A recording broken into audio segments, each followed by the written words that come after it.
اپنی جان سے زیادہ عزیز رکھتی تھی۔ مجھے آج بھی یاد ہے جب اس نے وہ جھمکے میری ہتھیلی پر رکھے تھے تو اس کی آنکھوں میں آنسو تھے مگر ہونٹوں پر مسکراہٹ تھی۔ اس نے کہا تھا، ہماری دھات کے ٹکڑے ہمارے خوشیوں سے کیا زیادہ قیمتی نہیں ہیں، انہیں بیچ دے اور اپنے خوابوں کا پیچھا کرے۔ میں نے انکار کیا تو اس نے مجھے قسم دی اور کہا، مجھ سے جب تم کما لیں گے تو مجھے اس سے بھی بھارے جھمکے دلا دیجیے۔ اس کی قربانی کے آگے ہار گیا۔ میں اس کے ایئرپورٹ پر جاتے ہوئے اس کے ماتھے پر چوم کر وعدہ کیا تھا کہ صبا میں تمہیں رانی بنا کر رکھوں گا اور اس گھر کو جنت بنا دوں گا۔ آج 5 سال بعد میرے سوٹ کیس میں ہیرے کے جھمکے تھے، اکاؤنٹ میں کروڑوں روپے تھے، مگر وہ گھر بک چکا تھا اور صبا کے بارے میں ایسی خبر ملی تھی جس نے میری روح کو چھلنی کر دیا تھا۔ رکشہ شہر کے پوش علاقوں سے نکل کر اب تنگ بتاری گلیوں میں داخل ہو رہا تھا۔ میرے دماغ میں وسوسے سانپ بن کر لوٹ رہے تھے۔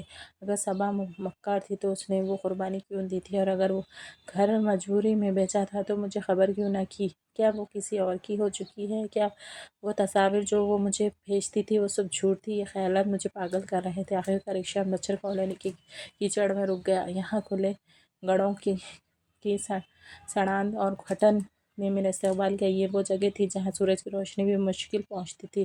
کیا میری نفاست پسند صبا جسے خوشبوؤں سے عشق تھا یہاں رہتی ہے؟ میں نے دل پر پتھر رکھ کر گلی نمبر 4 تلاش کی اور اپنے مہنگے جوتے کیچڑ میں لتھڑاتے ہوئے آگے بڑھا، اور ہر قدم پر میرا دل کسی ہتھوڑے کی طرح سینے پر برس رہا تھا۔ مکان نمبر 12 کے سامنے پہنچ کر میں جم گیا۔ یہ ایک انتہائی خستہ حال مکان تھا جس کا دروازہ ٹوٹے ہوئے تختیوں سے بنا تھا، زنگ آلودہ اور زنجیر لٹک رہی تھی، مگر کنڈی کھلی تھی۔ کیا یہ وہ جگہ ہے جسے صبا نے میرا گھر بتایا تھا؟ کیا یہ وہ جنت ہے جس کے لیے میں 5 سال جلا؟ میں للستے ہاتھ سے دروازے کو چھوا۔ اندر سے کسی کے کھانسنے کی آواز آ رہی تھی، ایک خشک، مسلسل اور تکلیف وہ کھانسی جس میرا دل مٹھی میں آ گیا۔ کیا یہ صبا ہے؟ میں نے ایک گہری سانس لی اور کانپتی انگلیوں سے دروازے کو ہلکا سا ڈھکیلا۔ دروازہ چڑچڑاہٹ کے ساتھ کھلا اور سامنے جو منظر نظر آیا اس نے میرے پیروں کو زمین میں گاڑ دیا۔ سامنے ایک چھوٹا سا صحن تھا جس میں کیچڑ پڑا تھا۔ اس کے پار ایک اندھیرا کمرہ نظر آ رہا تھا جس کے دروازے پر ایک میلی سی چادر لٹک رہی تھی۔ وہی چادر ہوا سے ہل رہی تھی اور کھانسی کی آواز اب واضح تھی۔ میں نے اپنا سوٹ کیس وہیں چھوڑ دیا اور جیسے کوئی مقناطیس قوت مجھے پیچھے کھینچ رہی ہو، آہستہ آہستہ اس صحن میں داخل ہوا۔ میری نظریں اس کمرے کے ہلتے ہوئے پردے پر جمی تھیں۔ 5 سال کا سفر، کروڑوں کی کمائی اور بے پناہ محبت سمیٹ کر اس لمحے میں آ گئی تھی جب میں وہ پردہ ہٹا کر دیکھنے والا تھا کہ میری جنت حقیقت میں کیسی جہنم بن چکی ہے۔ صحن کی اس دلدل نما زمین پر کھڑے ہو کر جب میں نے اپنے لرزتے ہاتھوں سے کمرے کے دروازے پر لٹکا ہوا وہ میلا کچلا اور بدبودار ٹاٹ کا پردہ ہٹایا تو مجھے لگا کہ میں نے اپنی زندگی کا سب سے بھیانک باب کا وہ صفحہ پلٹ دیا ہے جسے پڑھنے کی تاب مجھ میں نہیں تھی، کیونکہ اندر گھپ اندھیرے میں جو منظر میرا منتظر تھا وہ میری برداشت کی حدوں سے کہیں باہر تھا۔ کمرے کی فضا میں ادویات اور بیماری کی ایک عجیب سی باورچی ہوئی تھی، اور چھت سے لٹکتے ہوئے ایک ٹمٹماتے بلب کی زرد روشنی میں ہر چیز ویران اور وحشت ناک لگ رہی تھی۔ سامنے ایک ٹوٹی ہوئی چارپائی پر کوئی موجود تھا۔ میرے دل پسلیوں سے باہر آنے کو تھا اور میری سانسیں میلے حلق میں کانٹوں کی طرح چبھ رہی تھی۔ جب میں آہستہ آہستہ اس وجود کے قریب آیا، وہاں ایک عورت لیٹی ہوئی تھی، نہیں بلکہ ہڈیوں کا ایک ڈھانچہ پڑا تھا جس میں زرد پڑتی ہوئی کھال منڈی ہوئی تھی۔ اس کے بال بکھرے ہوئے تھے اور آنکھیں اندر کو دھسی ہوئی تھیں جس کے گرد گہرے سیاہ حلقے تھے جو شاید کئی راتوں سے جاگنے اور مسلسل بہنے والے آنسوؤں کا پتہ دے رہی تھی۔ وہ مشکل سے سانس لے رہی تھی اور ہر سانس کے ساتھ اس کے سینے سے ایک ایسی خرخراہٹ کی آواز آ رہی تھی جیسے پھیپھڑے ختم ہو چکے ہیں۔ میں ساکت کھڑا اسے دیکھتا رہا، میرا وجود کرچی کرچی ہو کر بکھرنے لگا۔ کیا یہ میری صبا ہے؟ وہ صبا جس کی جلد گلاب کی طرح شاداب تھی، جس کی آنکھوں میں شوق ستارے چمکتے تھے؟ یہ صدیوں کی بیمار اور لاچار عورت کون ہے؟ تبھی اس نے بے چینی سے کروٹ لی اور اس کی نیم اغوا آنکھوں کی نظر مجھ پر پڑی۔ میں نے سوچا تھا کہ مجھے دیکھ کر وہ رو پڑے گی، گلے ملے گی یا شکایت کرے گی کہ میں اتنی دیر سے کیوں آیا، مگر اس کا رد عمل ایسا تھا جس نے میرے پیروں تلے سے رہی سہی زمین بھی کھینچ لی۔ مجھے دیکھتے ہی اس کی آنکھوں میں پہچان کی چمک کے بجائے خوف کے گہرے سائے لہرانے لگے، اور وہ اپنی ٹوٹی ہوئی چارپائی پر پیچھے کھسکنے لگی اور اپنے نحیف ہاتھوں سے خود کو چھپانے کی کوشش کرنے لگی، جیسے ہی میں کوئی جلاد ہوں اور اس کی جان لینے آیا ہوں۔ اس نے اپنے خشک اور پڑیاں جمے ہوئے ہونٹوں کو